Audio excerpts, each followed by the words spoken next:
This video is intended for advanced classes. So this video is about percent yield, and percent yield can be found from your textbook, page 368, 369. So what is percent yield? Percent yield is the actual yield over theoretical yield times 100. Why there is percent yield? Because in reality, reaction is not 100% complete. So meaning there is inefficiency of reaction because of the reactor, because of the impurity of substances. So that is why there is no such thing as 100% complete reaction. So we have to also consider percent yield. So again, percent yield is actual yield over theoretical yield times 100. Okay, so we will have our first example. So for our first example, in the reaction, zinc plus hydrochloric acid yields zinc chloride plus H2. 3 grams of zinc reacted with excess hydrochloric acid, producing 5 grams of zinc chloride.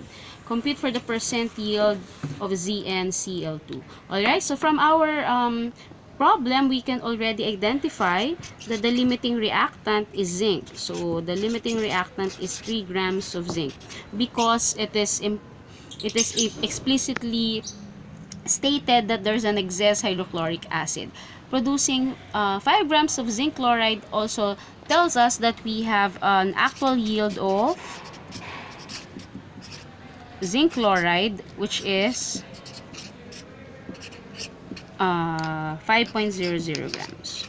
Alright, so again, we compute from the limiting reactant the amount of zinc chloride that will be produced, assuming there is 100% completion of the reaction. So 3 grams of zinc will produce how much zinc chloride? Okay, so again, so from your periodic table, zinc is 65. Okay, and for our mole ratio, so how do we balance this? So to balance the reaction, just put 2 beside HCl. You already have a balance equation. So but nonetheless, our mole ratio is still 1:1. So 1 mole of zinc chloride is to 1 mole of zinc. Alright, so to compute for the atomic weight, for the formula weight of zinc chloride, so zinc is 65 plus chlorine is 35 from the periodic table times 2. So there. So the formula weight of zinc chloride is 135. So 135 grams of zinc chloride is to 1 mole. Alright, so we are computing for the theoretical yield of zinc chloride, or meaning if 3 grams of zinc will be fully consumed, how many or how much zinc chloride will be produced. So that would be 3 divided by 65 times 1. Alright, so 6.23 grams. So meaning 3 grams of zinc will theoretically or will 100% complete. If it's 100% complete reaction, 3 grams of zinc chloride will produce 6.23 grams of zinc chloride. So we can now compute for percent yield. So percent yield is equal to the actual yield over Theo times 100. So that would be 5.00 grams over 6.23 grams times 100. So that's simply, so that would be 80.26%.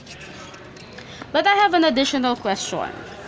If the percent yield increases to 95%, what will be the mass of zinc chloride after the reaction? So we are assuming that 5 grams will be produced 5 grams of zinc chloride will be produced if 80.26% is a percent yield. But what if the percent yield is 95%? So again, we can still use our formula.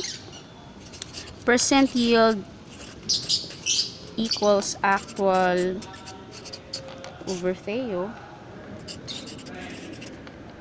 times 100. So we can just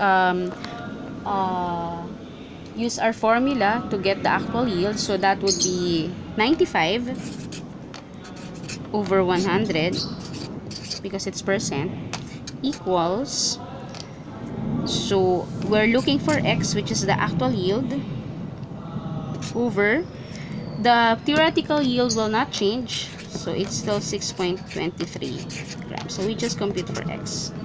So x is simply 5.92. So if you notice, as the percent yield increases, the amount of actual yield also increases. So that's for our percent yield.